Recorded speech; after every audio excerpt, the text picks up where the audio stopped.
కూటమి అధికారంలోకి వచ్చిన తర్వాత రేపు మొట్టమొదటిసారిగా పింఛన్ల పంపిణీ కార్యక్రమం ఈ ప్రభుత్వం చేపట్టబోతోంది. ఎలా చేపట్టబోతుంది ఏంటో తెలుసుకునేందుకు మనతో పాటు టీడీపీ సీనియర్ నేత కోరింట్ల బుచ్చిచౌదరి మనతో ఉన్నారు. ఆయన అడిగి మరిన్ని తెలుసుకునే ప్రయత్నం చేద్దాం. సార్ చెప్పండి, రేపు పింఛన్ల పంపిణీ కార్యక్రమం ప్రారంభించబోతున్నారు. ఎన్నో ఆరోపణలు ఎదుర్కొన్నారు. ఎలా స్టార్ట్ చేయబోతున్నారు? మాట తప్పని మడమ తెప్పని నాయకుడు చంద్రబాబు నాయుడు గారు భరోసాలో ఏదైతే మాట ఇచ్చారో ఆ భరోసా మొదటిసారిగా ఒకేసారి ఇన్ని వేల కోట్ల రూపాయలు భారీగా పెంచివ్వటం, పైగా గత ప్రభుత్వంలో ఇవ్వాల్సిన దాన్ని కూడా ఈ ప్రభుత్వంలో ఇవ్వటం కోసం ఏప్రిల్ నుంచి కూడా పెంచిన పెన్షన్ దాదాపుగా ఒక్కొక్కరికి 7,000 రూపాయలు రేపు పొద్దున అందుతున్నాయి. అలాగే అనేక కళాకారులకు కానీ, డప్పు కళాకారులకు కానీ, గుత్తిదారులు, చేనేత, మత్స్య లాంటి కళ్ళు గీత కార్మికులు లాంటి వాళ్ళందరూ కూడా పెంచిన పెన్షన్లు ఇవ్వడం జరుగుతుంది. ఇది భారతదేశ చరిత్రలో ఎన్నడూ జరగని విధానం. ఇంత భారీ ఎత్తున ఒకే రోజున 1వ తారీఖు అనేక ఆర్థిక ఇబ్బందులు రాష్ట్రంలో ఉన్నాయి. ఆర్థిక సర్దుబాట్లు అప్పులమయం చేసిపోయాడు జగన్మోహన్ రెడ్డి. వ్యవస్థలన్నీ అస్తవ్యస్తం చేశాడు. ఇవాళ అందువలన పెంచిన దాన్ని మాట ఇచ్చిన ప్రకారం మొదటిసారిగా 16,500 పైచలకు ఉద్యోగాల కల్పన కోసం జీవో ఇచ్చేశారు. డిసెంబర్ నాటికి భర్తీ చేయబోతా ఉన్నాం. రెండోది భరోసా కింద, ఎన్టీఆర్ భరోసా కింద వీళ్ళకి పెన్షన్ ఇచ్చే కార్యక్రమం. దాదాపు 13 రకాల పెన్షన్లు ఈ రోజున ఒకే రోజున అందుతుంది. ఒకే రోజు ఉదయం నుంచి రాత్రిలోపల ఇవ్వమంది ప్రభుత్వ స్పష్టమైన ఆదేశం. ఇంటింటికి వెళ్ళి ఎలాంటి అంగు ఆర్భాటాలు లేకుండా, ఇంటింటికి వెళ్ళి ఎలాంటి లోటుపాట్లు లేకుండా సచివాలయాలను పంచాయతీరాజ్ సిబ్బంది ద్వారా. గతంలో ఇదే విషయం మీద వాలంటీర్లను టీడీపీ అడ్డుకుంది, అవతాతలను ఇబ్బంది పెట్టింది టీడీపీ తీసుకున్న నిర్ణయం. వాళ్ళు కొంతమంది పింఛన్ కేంద్రాలకు రాలేరు, ఇదివరకు మా గవర్నమెంట్ తీసుకెళ్ళి ఇంటికాడ ఇచ్చేవాళ్ళం, వాళ్ళందరినీ టీడీపీ నేతలు అడ్డుకున్నారని చెప్పారు. మరి ఈసారి ఎలా ఎవరు అడ్డుకున్నారు? ఒక దుర్మార్గపు ఆలోచనలో 2 నెలలు పెన్షన్లు అందకుండా చేశారు.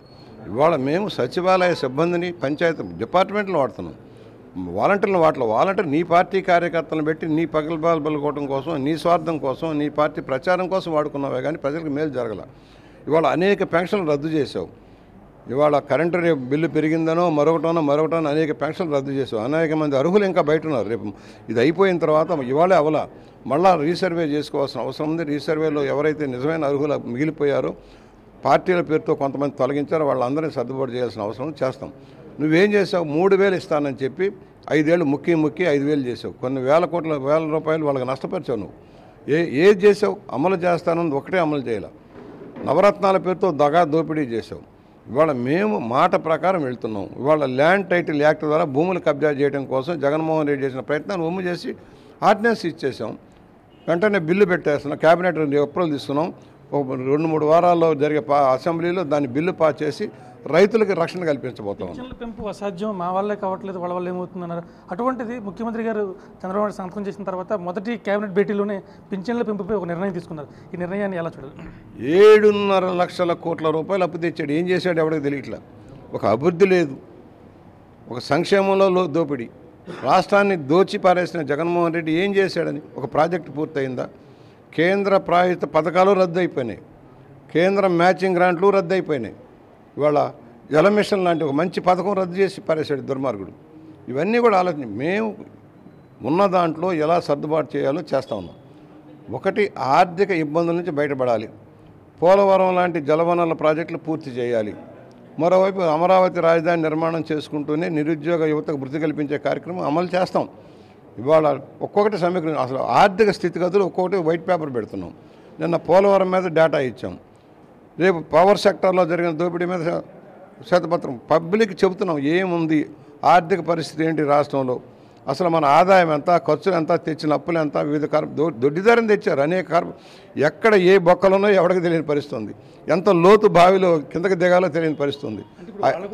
టీడీపీ అధికారంలోకి వచ్చి 15 రోజులు కాలేదు, అప్పుడే 2,000 కోట్లు కేంద్రం నుంచి తీసుకొచ్చింది. వివిధ రకాలుగా 7.3%తో 1,500 కోట్లు, 7% వడ్డీతో ఇంకో 1,500 కోట్లు తెచ్చింది. మమ్మల్ని అయితే మాత్రం అప్పు తేకూడదని చెప్పిందని చెప్తాను. ఎంత తెచ్చావు? ఎఫ్ఆర్ఎంబి పరిమితి ఎంత? నువ్వు తెచ్చిందంత ఎఫ్ఆర్ఎంబి అసలు నీ ఆదాయం పెరగకుండా తప్పుడు అంకెలు వేసావు. అన్ని తప్పుడు అంచెలు పెట్టేసి అప్పులు తెచ్చావు. ఇవాళ మేము మొదటిసారిగా వచ్చాం కనుక ఇది స్టార్టింగ్ పాయింట్ కనుక ఆర్థిక క్రమశిక్షణ లేదు జగన్మోహన్ రెడ్డి దగ్గర. అసలు ఆర్థికం అంటే ఏంటి, పరిస్థితి ఏంటో తెలియదు. లేకపోతే దుర్మార్గం అయితే స్టీల్ ప్లాంట్ తీసి రాజధాని కడతానంటాడు. ఇలాంటి ఎదవ ఆలోచనలు, ఇలాంటి పిచ్చి తొక్కులకి వస్తాయి. ఎవరికి వస్తాయి? ప్రజావేదిక దగ్గరికి వెళ్ళి కూల్చేయండి, రాత్రికి కూల్చే దౌర్భాగ్య స్థితి, మనస్థితి. ఆయన మనస్థితి ఒక శాడిస్ట్ మనస్తత్వం. ఇలాంటి శాడిస్టులు పరిపాలనలోకి వస్తే ఏం జరుగుతుందో ఆంధ్రప్రదేశ్ రుచి చూసింది. ఇక ముందు భవిష్యత్తులో ఇలాంటి శాడిస్టులు రాకూడదని ప్రజలు తీర్మానించుకున్నారు. ఇవన్నీ మర్చిపోలేదు. ఇవాళ పిచ్చుకొక్కలు కోరుతాయి. పోలవరం గురించి నేను మొదటి నుంచి చెప్తాను అన్న, మీరు ఏదైతే ఆ రోజున సకాలంలో కనుక కాపర్ డ్యాములు దిగువ కాపర్ డ్యాములు కంప్లీట్ అయ్యి ఉంటే ప్రాజెక్ట్ దెబ్బతింది కదా, డయాఫ్రామాలు దెబ్బతింది. అసలు ఆ రోజున అర్ధంతరంగా ఆపేశారు. 2 సంవత్సరాలు 2 సీజన్లు ఆపటం వల్ల వరదలు వచ్చినందువల్ల కాపర్ డ్యామ్ దెబ్బతింది. కాపర్ డ్యామ్ దెబ్బతిన్నందువల్ల ఇవాళ మెయిన్ డ్యామ్ పూర్తి చేయడానికి సంవత్సరాలు పెట్టే పరిస్థితి వచ్చింది. మరలా కొత్తగా 1000 కోట్లు ఖర్చు పెట్టే పరిస్థితి దౌర్భాగ్యం వచ్చిందంటే జగన్మోహన్ రెడ్డి అనాలోచిత విధానం. అయిన వాళ్ళ కట్టబెట్టడం కోసం ఇవాళ ప్రాజెక్టు మచిలీపట్నం పోర్టు వాళ్ళు చూశారు.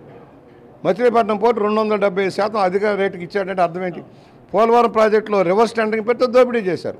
పని నడవాల, 3.8% కూడా పని నడవాల. కానీ బిల్లులు మాత్రం భారీగా పెట్టుకుని తినేశారు జగన్మోహన్ రెడ్డి అండి. అందువల్ల ఈ దుర్మార్గ పరిపాలనకు భిన్నంగా ఇవాళ మేము నిర్ణయాలు ఏదైతే మేము మాట ఇచ్చామో, భరోసా ఇచ్చామో, చంద్రన్న భరోసా ఇచ్చామో దాన్ని అమలు చేస్తా ఉన్నాం ఒక్కొక్కటి 1 by 1. టీడీపీ నేతలు కార్యకర్తలు మా మీద దాడులు పడుతున్నారని చెప్పి నిన్న సాయంత్రం వైవి సుబ్బారెడ్డి తాజాగా వెళ్ళి గవర్నర్కి ఫిర్యాదు చేస్తే గవర్నర్ గారు కూడా ఆ విజువల్స్ చూసి ఆశ్చర్యపోయారని చెప్పి వైవి సుబ్బారెడ్డి గారు చెప్తున్నారు. తిరుపతిని దోచేశాడు, విశాఖపట్నం దోచేశారు. వీళ్ళ మనకు చెప్పేది తెలుగుదేశం నాయకులు 36 మంది బీసీ ఎస్సీ మైనార్టీని చంపేస్తే నువ్వు దిక్కు దివాణం లేకుండా చేసావు. ఎన్ని వేల కేసులు పెట్టావు దుర్మార్గులారా, ఎన్ని కేసులు పెట్టారు. మిమ్మల్ని ఉరిదీయాలి, నడి రోడ్డు మీద ఉరిదీస్తే కూడా మీ శిక్షకు ఫలితం చాలదు. అలా అని చెప్పడంలో మీరు చేసిన తప్పులకి ఆ శిక్ష చాలదనేది నేను చెబుతా ఉన్నా. ఎంత దోపిడీ చేశారు, రాష్ట్రాన్ని ఖజానాన్ని దోచుకున్నారు, ప్రజలను ఎక్కడ ఎన్ని కేసులండి. మాట్లాడకూడదు, భావ స్వాతంత్రం లేదు, రాజ్యాంగం ఇచ్చిన హక్కులు లేవు. ఒక నియంత్రిత పోగళ్ళని నడిపి సొంత ఎస్టేట్ లాగా చేసి మీ జమీన్లో చేసి వాళ్ళు బేదరపులు అరుస్తారా? ఒక పక్కన 3 తెలుగుదేశం నాయకులు చంపారు ఆల్రెడీ ఎలక్షన్ అయిన తర్వాత. సిగ్గులేక ఇంకేం మాట్లాడతారు? నాయకులారా ఖబర్దార్, జాగ్రత్త. మీ జాతకాలన్నీ మా దగ్గర ఉన్నాయి, మీరు చేసిన తప్పులన్నీ మా దగ్గర ఉన్నాయి. నోరు మూసుకొని కూర్చోండి, మీరు చేసిన తప్పులకి లెంపలేసుకోండి, లేదా ఫలితం అనుభవిస్తారని హెచ్చరిక చేస్తా ఉన్నాం. మొత్తం చూసుకుంటే మా ప్రభుత్వం ఇచ్చిన మాట నిలబెట్టుకుంటుంది. ఖచ్చితంగా రేపు నుంచే కూడా పింఛన్ల పంపిణీ కార్యక్రమం ఏదైతే ఉందో పంపిస్తాం. అలాగే దాంతోపాటు ఆర్థిక క్రమశిక్షణ ఉండాలి, రాష్ట్రాన్ని గాడిలో పెట్టాలంటే కొన్ని కార్యక్రమాలు చేపట్టాల్సి ఉంది. అలాగే వైసీపీ టీడీపీ నేతల మీద వస్తున్న ఆరోపణలు మాత్రం ఆయన తీవ్రంగా ఖండించారు. ఖచ్చితంగా ఎన్నికలైన తర్వాత, పోలింగ్ అయిన తర్వాత, కౌంటింగ్ అయిన తర్వాత కూడా 3 టీడీపీ నేతలను వైసీపీ నేతలు చంపిన పరిస్థితి ఉంది. ఈ నేపథ్యంలో మా మీద ఆరోపణ చేస్తే చూస్తూ ఊరుకోమని చెప్పి గోరంట్ల గట్టిగా హెచ్చరించబడుతుంది. కెమెరామెన్ రవిశంకర్తో రాజేష్, బిగ్ టీవీ, రాజమండ్రి.